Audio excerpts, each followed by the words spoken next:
I'm telling you that if you dare to assume the feeling of the wish fulfilled, knowing who is doing it, it's God doing it. For God is your own wonderful human imagination, and He is doing it. If you dare to assume it and you walk in the assumption that it is so, ignoring the senses, ignoring the facts of life that deny it, in a way you do not know, it will become a reality in your world. This is what I mean by imagination plus faith. So these are the realities out of which we fashion our world. Take a man who is drafted. I was drafted in 1942 at the age of 38. Not quite 38, but going on 38. Like millions of us, I dare say they all felt as I did, but they didn't know this principle. I knew I didn't want any part of it. Nevertheless, I was drafted. I didn't resist it. They sent me off to Camp Polk, Louisiana.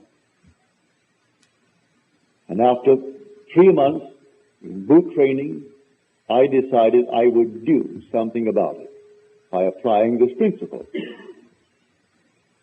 I asked, first of all, for an honorable discharge, because there was a regulation that came down from Washington that if a man was over 38 before March the 1st of 1943, he was eligible. It didn't say it was automatic. If his commanding officer felt that he needed him in his company, that decision was final with the commanding officer. You could not appeal it to any higher position. You couldn't take it to the general. So whatever your commanding officer was, and he was a colonel, if he decided he needed you in his battalion, you remained. Well, I applied based upon the fact that I was eligible, for I was 38 before March the 1st of 1943. And it came back to me disapproved and signed by my commanding officer. All right? That seems final. But there is nothing final in this world if you know who God is.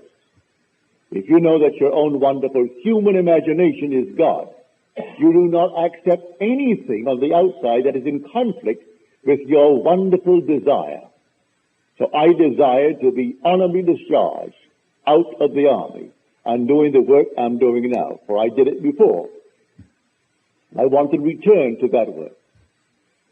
So that night, here was the paper that I received that day, disapproved and signed Colonel Theodore Bilbo Jr.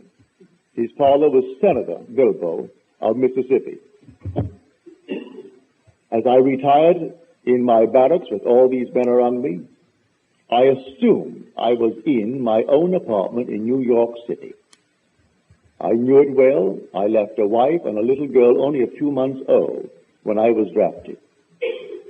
My son volunteered, and he was with the Marines in Guadalcanal. And they picked me up, and I was drafted, and my little girl was born the end of June of that year, so she was only a few months.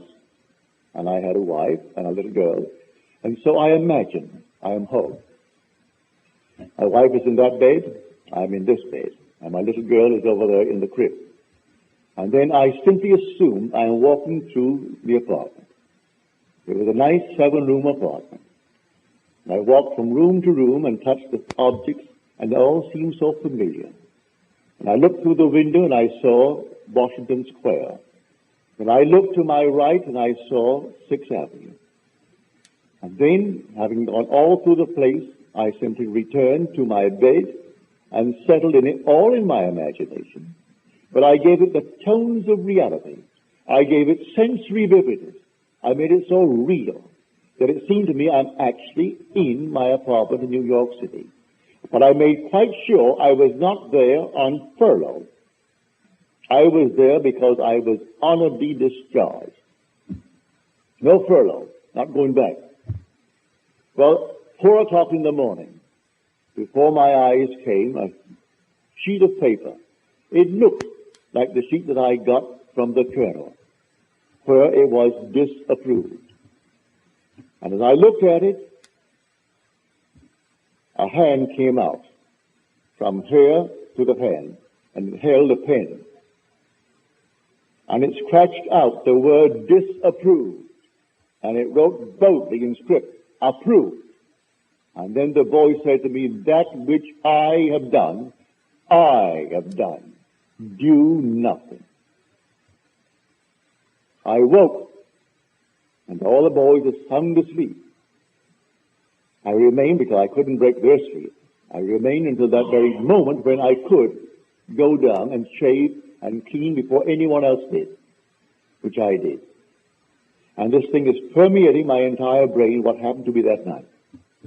For 9 days, I did nothing. On the 9th day, the same colonel called me in. And after a long chat with me, he said, go back to your commanding officer, captain, and tell him to sign another application. And so I went back. I had done nothing in the interval. And he signed another application. I went back to the colonel, and the colonel approved it. And that very day, I was on a train from Camp Polk, Louisiana, to New York City, honorably discharged. To this day, none of them knew or know what I did. I did it all in my imagination. I believed that what I did was fact.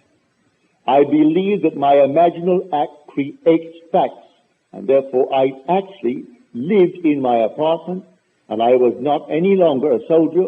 I was a civilian, but I was honorably discharged from the army, not dishonorably. And in 9 days, it was fulfilled. I can multiply that story by hundreds if one will actually do it, for we are the operant power. Instead of doing strange things and getting in wrong with the government and fighting for your objectives, you don't fight at all. The voice said to me, that which I have done, do nothing. Well, where was that voice? Within me. That very voice that I heard coming from without was whispering from within me. The voice that said to Moses, I am. That is who I am. And he heard us coming from without what is being whispered from within. For are we not told in Scripture that we are the temple of the living God, and the Spirit of God dwells in us? And God is Spirit. Well, if the Spirit of God dwells in us, then how could I hear it from another? He is coming from within myself. And so I heard it. When I could not get any passage, I did the same thing when I seemingly was locked in an island for months to come because there was no ships coming. I did the same thing. I remember what I did in the army to get out. I did it when I was in an island and could not get out. And then a long, long list waiting, and they called me and gave me passage for my wife and my little girl and myself. And yet there were thousands waiting all through the Indies to get out, and only 2 little ships servicing the entire group of islands. And I simply got out. It doesn't matter how. I did it normally. I didn't kill anyone. I didn't bribe anyone. I didn't pull any strings. I simply applied this principle. If I actually got passage, would I sail? Yes. Well, then I assumed that I'm on a ship. And looking back nostalgically at the little island, leaving behind me my friends and my relatives, and taking with me my wife and my daughter. And I look back, and it seemed so normal and so natural. I gave it tones of reality. I could feel the salt of the sea on the rail as I held the rail of the ship. I could smell the rawness of the ocean, and I could see the island. And then, within a matter of 24 hours after I did it, I got a call from the Alcor Steamship Company to come on down and see them. I went down, and they said, we have a passage for you. There are only two beds, but the little girl can sleep with her mother, and you can sleep up. And so there were two bunks. And it's a lovely ship, small, only carrying 60-odd passengers, but I sailed and came back on time as I was committed to go to Milwaukee the 1st of May. And I got there in time. So I ask everyone to believe in God. But God is not something on the outside of you. God is your own wonderful human imagination. If you have any other God, you have a false God. Therefore, do not feed him anything but loving thoughts. Nothing but loving thoughts. Always exercise your imagination lovingly on behalf of everyone in this world. It doesn't cost you anything, and it doesn't hurt anyone. And you will find yourself becoming the man that you want to be, the lady that you want to be. And you'll move from stage to stage to stage without hurting anyone and fulfilling all of your dreams. Then you'll know how true the statement is. That all things are possible to him who believes. Because with God, all things are possible. And you'll find God. You'll find him in yourself as your own wonderful human imagination. That is God. As stated so clearly in Scripture. He's called in Scripture the potter. And the word potter means imagination. So I go down to the potter's house to see how he does it. And he was working at his instrument. And there he was at a field making something out of clay. But what he had, the vessel he had in his hand, was spoiled. And he reworked it into another vessel, as it seemed good to him to do. He didn't destroy it. He didn't discard it. He reworked it into another vessel. So you don't discard anyone. You rework him. See him as you would like to be seen by the world. See him in a more noble light. So you rework him in your own imagination and believe in what you've done. And he will conform to it. So you don't discard anyone as something that cannot be remedied or cannot be made right in this world. You make him right in your own mind's eye. For the potter is your own wonderful human imagination. And any vessel you hold, whether it be a man or yourself, see that it is lovely, that you are actually the man that you want to be, that those round about you, they are what they would like to be, and have a nice vivid imagination of it, a clear idea of what you really want in this world, and a determinate vision of things as they ought to be, and have them all fixed in your own mind's eye, and believe it. Then in a way that no one knows, they will all come to pass.